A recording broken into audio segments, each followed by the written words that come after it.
رسول اللہ صلی اللہ علیہ وآلہ وسلم کے حجۃ الوداع اور تمام عمرے جو حضور پاک نے پوری زندگی میں کیے ہیں، ان تمام عمرات اور حج کی تفصیل احادیث پاک کی روشنی میں لکھی ہے، جز حجۃ الوداع والعمرات کے نام سے۔ اور رسالت مآب علیہ الصلوۃ والسلام بیٹھتے، اٹھتے، کھاتے، پیتے، آتے جاتے، گفتگو، خوشبو استعمال، رسالت مآب علیہ السلام کا رفع الحاجت، رسالت مآب کا کسی سے ملنے کا انداز، چلنے کا انداز، عام تقریر کا انداز، آداب کا انداز، جنگ کے حالات، رسول اللہ کے امن میں، نماز میں، گھر میں، باہر میں، یہ پورے خصائل جو حضور کی عادات تھیں، اس پر کتاب ہے شمائل ترمذی، امام ترمذی کی، اس کی شرح خصائل نبوی کے نام سے ایک ایک چیز کو حضرت شیخ زکریا نے اردو میں قلم بند کیا۔ یہ خصائل نبوی دیکھنے کے قابل ہے، شاید کوئی صفحہ ایسا ہو جو آپ کے آنسوؤں سے بھیگ نہ جائے۔ آپ ایک مرتبہ اس خصائل نبوی کو لے کر تو پڑھیے، حضرت شیخ رحمہ اللہ کی اس شرح کی خدمت کو دیکھیے کہ انہوں نے رسالت مآب علیہ السلام کی گفتگو کے آداب کے ہاتھ ہلانے تک کو بھی ذکر کر دیا۔ چلنے، کوئی حضور پاک کو بلائے تو کس طرح، آپ علیہ السلام کسی کو دیکھے تو کس طرح۔ اسی طرح حضرت رسول اللہ صلی اللہ علیہ وسلم کی حدیث کی کتاب میں امام ابو داؤد نے جو بذل المجہود لکھی ہے، اس کا حاشیہ حضرت شیخ زکریا رحمہ اللہ نے بذل المجہود، امام ابو داؤد نے سنن نبی داؤد لکھی، اس کے حاشیے کو آپ دیکھیں تو کئی درجن سے، یعنی 1 درجن سے زائد جلدیں بنتی ہیں حضرت شیخ زکریا رحمۃ اللہ نے تمام حدیثیں۔ یعنی یہ شروع ہوتی ہے کتاب الصلاۃ، کتاب الطہارت سے، یعنی پاکیزگی کیسے کرنی ہے وضو اور غسل سے، اور ختم ہوتی ہے جا کر مسائل شتہ پہ، یعنی جہاں وفات تک، میراث تک، پیدائش تا وفات، یہ پوری کی پوری پیغمبر کی حدیثوں کی لسٹ ہے۔ یہ ابی داؤد کی شرح نے یہاں جمع کی بذل المجہود کے حاشیے میں۔ اور اسی طرح بھائیوں کو، یعنی اپنے دوستوں کو سمجھانے کے لیے کہ بیٹھنا کیسے چاہیے گفتگو میں، اپنے آداب و معاشرت، تحفۃ الاخوان کے نام سے، تحفۃ الاخوان یہ حضرت شیخ زکریا رحمۃ اللہ علیہ کی کتاب ہے۔ اور موطا امام مالک تو میں آپ کو بتا چکا ہوں کہ امام مالک رحمہ اللہ جیسے اتنے بڑے امام نے جو حدیث کی کتاب موطا لکھی ہے، اس کی شرح اوجز المسالک حضرت شیخ زکریا رحمہ اللہ تعالی۔ اور اس کے ساتھ قرآن کریم کے اوپر کیا فضائل ہیں قرآن کریم کے، وہ احادیث کتنی ہیں، آیات کتنی ہیں، کوشش کی ہے کہ وہ آسان سے آسان تر لکھا جائے جس کو عام بندہ بھی سمجھنا چاہے تو سمجھ جائے۔ اوپر آیت، اس کا ترجمہ، مختصر ایسی تشریح جو عوام کے بھی ذہن میں آ جائے، پھر اس طرح حدیث، پھر اس کا ترجمہ، پھر اس کی اس تشریح، اور تشریح میں بھی 8 10 15 ایسی حدیثیں فرما دیتے ہیں جو حضور پاک علیہ السلام سے مروی ہوتی، تشریح بھی اپنی طرف سے نہیں ہوتی، فضائل قرآن کے نام سے۔ اسی طرح فضائل رمضان کے نام سے حضرت شیخ زکریا رحمہ اللہ نے مکمل کی مکمل اس ترتیب پر رمضان المبارک گزارنے کا طریقہ قرآن کریم سے، احادیث نبویہ سے، اور اولیاء کرام کے اعمال سے، کہ ہمارے بزرگ اور اللہ والے کس طرح رمضان گزارا کرتے تھے، اکابر کا رمضان کیسے ہوتا تھا، اس کی پوری تشریح جمع کی ہے۔ اور دعوت و تبلیغ کے حوالے سے دین کو سمجھانا ہے، اس سمجھانے کے انداز میں فضائل تبلیغ جو شیخ زکریا نے لکھی ہے، یہ صرف وہ نہیں ہے جو دین کے ایک شعبہ تک محدود ہو، بلکہ فضائل تبلیغ میں پہلی آیت جو لکھی ہے وَمَنْ أَحْسَنُ قَوْلًا مِّمَّنْ دَعَا إِلَى اللَّهِ، اس کی شرح اور اس کے ترجمے میں جو حضرت نے تفصیل لکھی ہے وہ بڑی زبردست ہے۔ فرماتے ہیں تبلیغ کا یہ معنی بھی ہے کہ کوئی اذان دے تو یہ مؤذن بھی تبلیغ کے کام میں اٹھایا جائے گا کہ نماز پہ بلا رہا ہے۔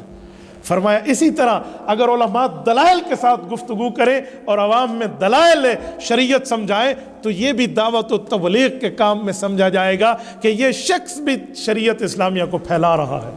اور اسی طرح مجاہد فی سبیل اللہ تلوار سے میدان جہاد میں ہو تو یہ مجاہد بھی فی سبیل اللہ دعوت و تبلیغ میں سمجھا جائے گا کہ یہ بھی اللہ کے دین کی نصرت کے لیے اپنے جان مال وقت کو لگائے ہوئے۔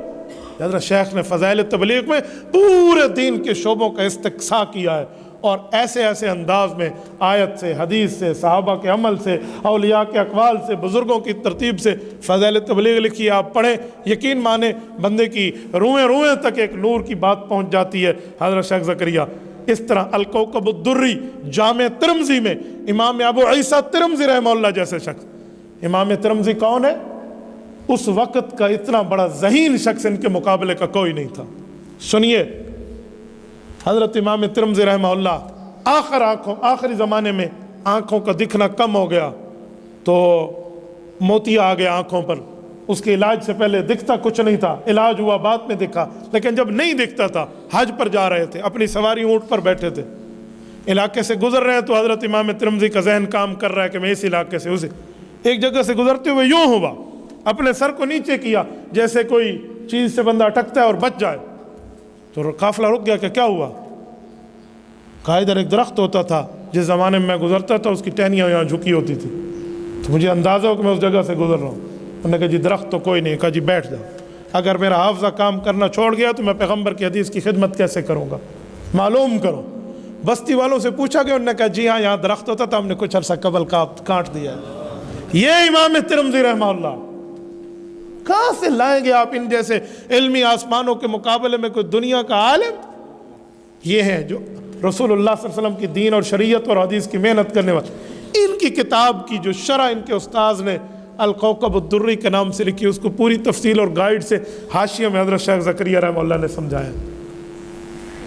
اس جیسے بندوں کی حکایات صحابہ کے نام سے، اللہ اکبر، یہ وہ کتاب ہے جس میں پیغمبر کے صحابہ اور تابعین کے ان اچھوتے واقعات کو جمع کیا گیا ہے کہ کوئی ایک واقعہ ایسا نہیں ہے۔ 200 صفحات پہ مشتمل یہ کتاب ہے، ایک واقعہ ایسا نہیں ہے کہ جس کو آپ شروع کریں اور ختم کرنے سے پہلے آپ کا دل چاہے کہ میں بند کر دوں۔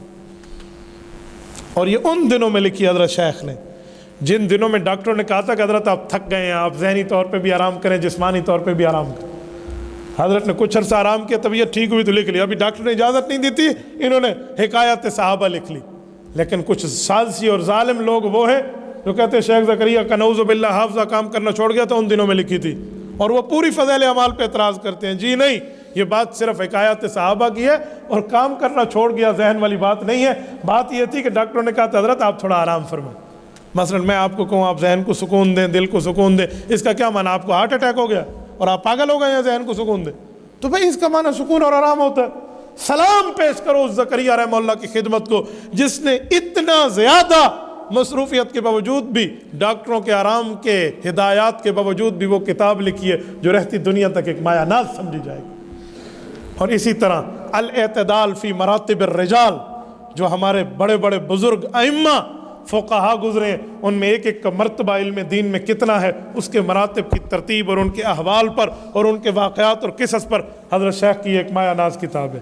ایک کتاب فضائل حج ہے، آپ فضائل حج کو پڑھیں، دل سے ایک دفعہ پڑھیں، آپ کا حج پہ دل تڑپنے نہ لگ جائے، آپ مجھے کہنا کہ میں نے فضائل حج نہیں پڑھی۔ یاد رکھیں، آپ ایک مرتبہ فضائل حج کو تھوڑا کھول کے تو دیکھیں۔ شیخ زکریا رحمہ اللہ ایک موقع پہ جا کے کہتے ہیں مدینہ کے باسیو، خوش قسمت ہو تم لوگ، تمہیں رسول اللہ کا قرب ملا ہے، روزانہ کی بنیاد پہ تم اللہ کے رسول کی خدمت میں حاضر ہو کر اپنا سلام سنا سکتے ہو۔ فضائل اعمال میں یہ سب چیزیں جمع ہو گئی۔ اس طرح فضائل صدقات لکھی ہے، فضائل صدقات، صدقے کے اوپر ایسے صدقات پر ہے۔ مجھے ایک دوست بتا رہے تھے کہ میں حالت فقر میں بھی صدقہ کرتا ہوں، اگرچہ مجھے خود طلب ہوتی ہے لیکن پھر بھی دیتا ہوں۔ میرے سامنے وہ حدیثیں ہیں جو حضرت شیخ نے فضائل صدقات میں جمع کر دی۔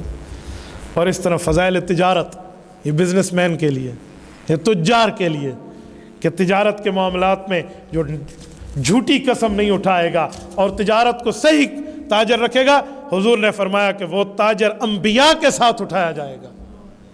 التاجر الصدوق مع النبیین والصدیقین، فرمایا صحابہ اور انبیاء کے ساتھ سچا تاجر اٹھایا جائے گا۔ جھوٹا بندہ بولے، جھوٹی قسم اٹھائے، حدیث میں ہے مال بک جائے گا، برکت بھی اٹھ جائے گی، پھر برکات نہیں ہوں گی۔ تو تاجر صادق ہونا چاہیے، اس کے لیے جو حضرت نے دلائل۔ اس طرح لامع الدراری، یہ بھی حضرت شیخ زکریا رحمۃ اللہ علیہ کے شیخ نے، اور حضرت گنگوئی رحمہ اللہ کے حوالے سے مولانا یحییٰ رحمہ اللہ نے جو صحیح بخاری کی شرح لکھی ہے، پوری صحیح بخاری کی شرح کا حاشیہ حضرت شیخ زکریا نے اس پر لکھا ہے۔ اس طرح فضائل درود شریف ہے، فضائل درود شریف حضرت شیخ زکریا رحمۃ اللہ علیہ کی وہ کتاب ہے، یقین مانیے آج تک میں اپنی بات کروں، میں کسی قبرستان سے گزروں مجھے واقعہ یاد آ جاتا ہے۔ حضرت شیخ فرماتے ہیں کہ ایک اللہ والا ایک قبرستان سے گزر رہا تھا، تو رب نے اس پر کھول دیا۔ اللہ کی طرف سے کرامت ہوتی ہے، کرامت اللہ کھولتا ہے، بندے کے اختیار میں نہیں ہوتا۔ اللہ نے کھول دیا کہ فلاں ان لوگوں کو عذاب ہو رہا ہے، تو اس بندے نے 20 مرتبہ درود پاک پڑھا صلی اللہ علیہ وآلہ وسلم، اور ان لوگوں کو ہدیہ کیا۔ واپس ہوا، آیا تو ان پر عذاب ہٹ چکا تھا، کہ تیری ان 20 مرتبہ درود پاک پڑھنے کی برکت ہے۔ میں صرف اپنی بات بطور تحدیث بن نعمت کے کہتا ہوں، اگر میں روک نہ سکوں نا قبرستان سے گزرتے ہوئے، لیکن اس پر عمل میرا ضرور ہوتا ہے، چاہے آگے جاتے تک میں پورا کر لوں۔ ہمارے ایک دوست ہیں، انہوں نے تو درود پاک پڑھ کے رکھا ہوا ہے اسی لیے اپنے پاس کہ اگر قبرستان سے گزرتے ہوئے مجھے وقت نہ ملا تو میں وہ 20 مرتبہ اپنے پڑے ہوئے اکاؤنٹ میں سے ان کو ہدیہ کر دوں گا۔ آپ فضائل درود شریف پڑھیں تو حضرت شیخ زکریا رحمۃ اللہ علیہ نے میرے خیال میں بر صغیر میں سب سے پہلی جو درود پاک پر کتاب لکھی گئی ہے فضائل درود شریف کے نام سے، اردو میں حضرت شیخ زکریا کا کام ہے۔ اس سے پہلے درود شریف پر بر صغیر میں آپ کو یوں کتاب نہیں ملے گی، اس طرح کتاب کو لکھا۔ اور پتہ ہے کیسے لکھا؟ حضرت جی مولانا الیاس دہلوی رحمۃ اللہ علیہ کے کہنے پر، حضرت مولانا الیاس دہلوی رحمۃ اللہ ان کے چاچو بھی ہیں، ان کی پہلی شادی ان کی سالی سے ہوئی تھی تو ہم زلف بھی ہیں، تو مولانا یا کاندلوی رحمۃ اللہ مولانا الیاس، حضرت جی مولانا الیاس بانی تبلیغ جماعت ان کے استاذ بھی ہیں، تو کہتے ہیں اتنا انہوں نے مجھے اصرار کیا کہ درود شریف پر ابھی تک تیری کتاب نہیں آئی، درود پاک پر آپ نے نہیں لکھا، تو کہتے ہیں میں کبھی ادھر مصروف، کبھی ادھر اس کام میں مصروف، اس کتاب میں۔ تو ایک مرتبہ نماز کی اقامت ہو رہی تھی، جب اقامت پوری ہوئی تو میرے چاچو مولانا الیاس رحمہ اللہ نے یوں سر صف سے باہر نکالا، انہوں نے کہا زکریا اب تو چھٹیاں ہو گئی ہیں، رمضان آ رہا ہے، شعبان کا مہینہ، اب تو لکھ لے۔ یہ اس وقت ابھی امام اللہ اکبر کرنے پر تھا، اس وقت کہا مجھے رونا آ گیا اپنے چاچو کی لجادت پر۔ وہ رمضان گزرا، حضرت شیخ نے پوری کتاب لکھ دی، یہ فضائل درود شریف، آپ اس کو لیجئے اور اپنے پاس پڑھیے۔ اور میرے دوستو اس طرح آپ بیتی لکھیے، وہ بھی حضرت کی پوری اپنے سوانح حیات ہے۔ کنز المتواری 36 جلدوں میں علم حدیث کی خدمت ہے، ابھی مکہ مکرمہ سے چھپ کے آئی ہے، 36 جلدوں میں کنز المتواری۔ اور اسلام اور سیاسیات پر ایک کتاب ہے ان کی، وہ کیا ہے کہ اسلام صرف حجروں تک محدود نہیں ہے، صرف محراب تک محدود نہیں ہے، صرف خانقاہ تک محدود نہیں ہے، صرف مسجد تک محدود نہیں ہے، سیاست اسلامیہ میں بھی علماء کرام کو اپنا کردار ادا کرنا چاہیے تاکہ وہ ممبر والی گفتگو اسمبلی میں جا کر کریں۔ اس پر دلائل پر مشتمل کتاب اسلام اور سیاسیات لکھی، پڑھنے کے قابل کتاب۔